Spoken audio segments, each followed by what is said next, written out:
మద్యపానం పూర్తిగా నిషేధించిన తర్వాతనే మేము ఓట్లకి అడుగుతాం అన్నారు.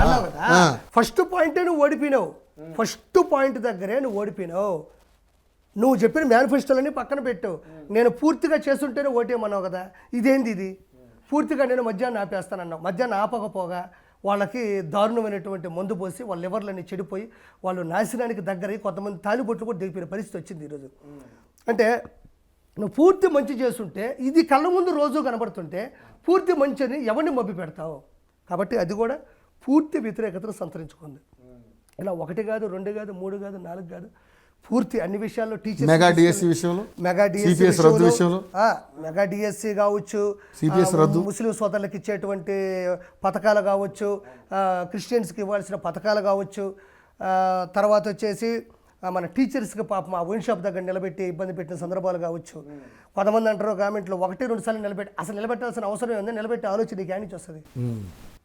అసలు నిలబెట్టాల్సిన ఆలోచన యాడ్ నుంచి వచ్చింది? అసలు నీకు వైన్ షాపులో మూసిపాటుతో కావాలంటే టీచర్లు తీసుకొచ్చి అక్కడ నిలబెట్టేది.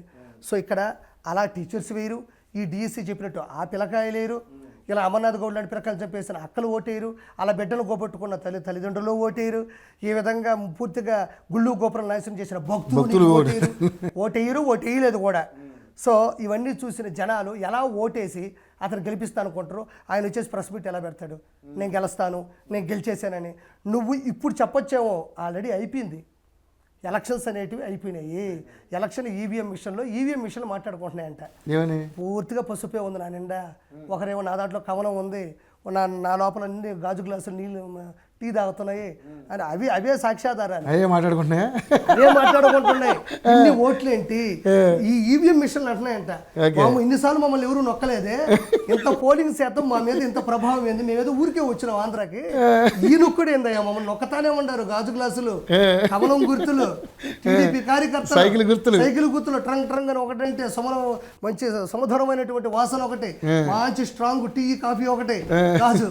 ఫస్ట్ ఈవీఎం మిషన్లు గర్వపడుతున్నాయంట, మాకు మంచి పండించారు.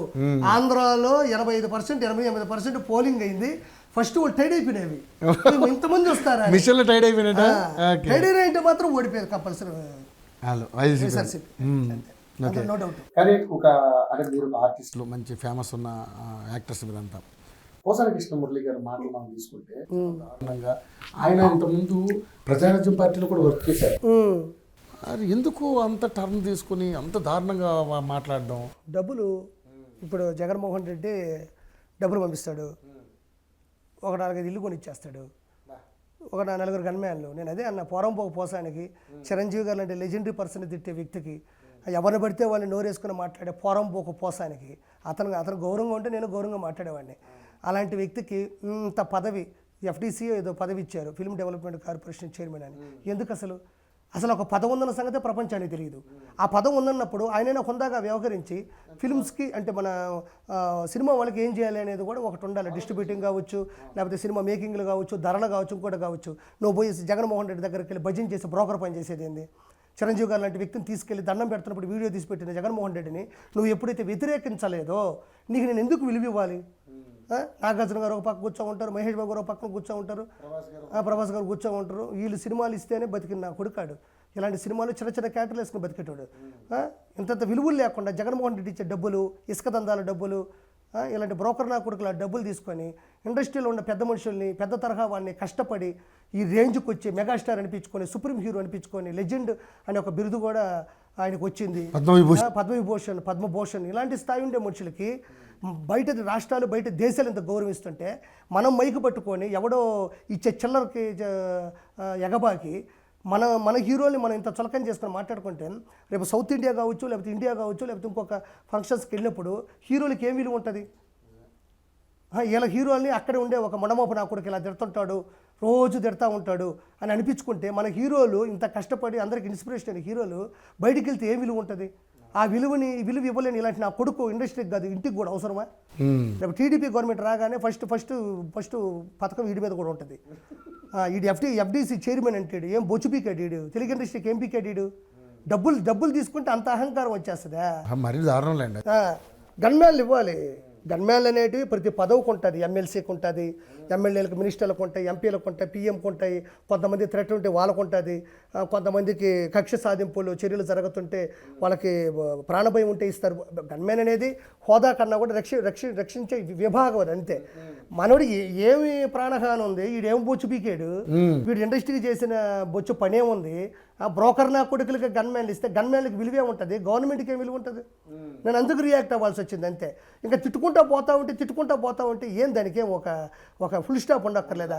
ఇంకోటి ఈరోజు ఇంకోటి స్ట్రైట్గా మాట్లాడుతున్నా, తెలుగు ఇండస్ట్రీలో చిరంజీవి గారి దగ్గరికి వెళ్ళి సార్ మాది ప్రీ రిలీజ్ ఈవెంటు, మాది ఈరోజు ఈవెంట్ ఉంది సార్, మాది ఆడియో లాంచ్ ఉంది సార్ అని చాలామంది 99% మంది వెళ్ళి ఆయన దగ్గరికి వెళ్ళి అడగగానే వచ్చేసి నీ సినిమాకు ఒక హైప్ తీసుకొని వచ్చి సినిమాని రిలీజ్ అయ్యేంత వరకు కూడా కష్టపడ్డారు కదా. ఏ ఒక్కడో కూడా ఈరోజు ఆయన వల్ల లబ్ధి పొందిన వాళ్ళు కానీ, ఆయన వల్ల సినిమాని హై రేంజ్కి తీసుకెళ్ళిన వాళ్ళు కానీ, ఏ ఒక్కరైనా చిరంజీవి గారి గురించి మాట్లాడుతుంటే ఎందుకు తిరిగి మాట్లాడలేకపోతున్నారు మీరు?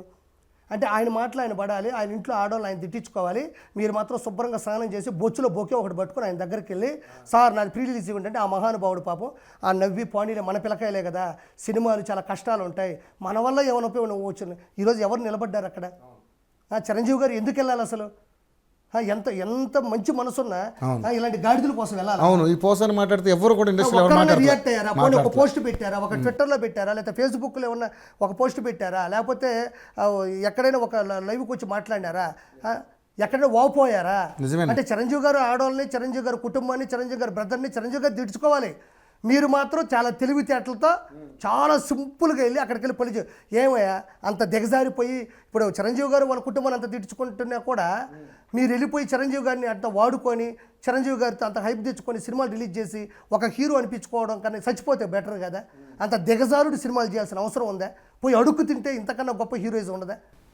ఎవరైతే నేను అందరూ అన్నట్లే ఎవరైతే చిరంజీవి గారి దగ్గరికి వెళ్ళి జంపాల మాటలు చెప్పి ఆయన దగ్గరికి వెళ్ళి సార్ మీరు అంత టోల్ లేరు సార్, మీరు గొప్ప హీరో సార్, ఛాలెంజ్ సినిమా చూసాం సార్, విజేత చూసాం సార్, ఠాగూర్ చూసాం సార్, ఇంద్ర సినిమా చూసాం సార్ అంటే అవన్నీ చూడక్కర్లేదు లేరా, నేను వచ్చి నీ సినిమా చూస్తాను, నీకు ఒక హైప్ తెచ్చే బాధ్యత నాదన్న చిరంజీవి గారి కుటుంబాన్ని కూర్చొని మాట్లాడుతుంటే ఈరోజు వీళ్ళందరూ ఏమైపోయినారు? అంటే ఇంత బ్రోకరిజమా? అంటే మీ సినిమాని రిలీజ్ చేసుకోవడం కోసం చిరంజీవి గారిని అంత వాడుకుంటారా?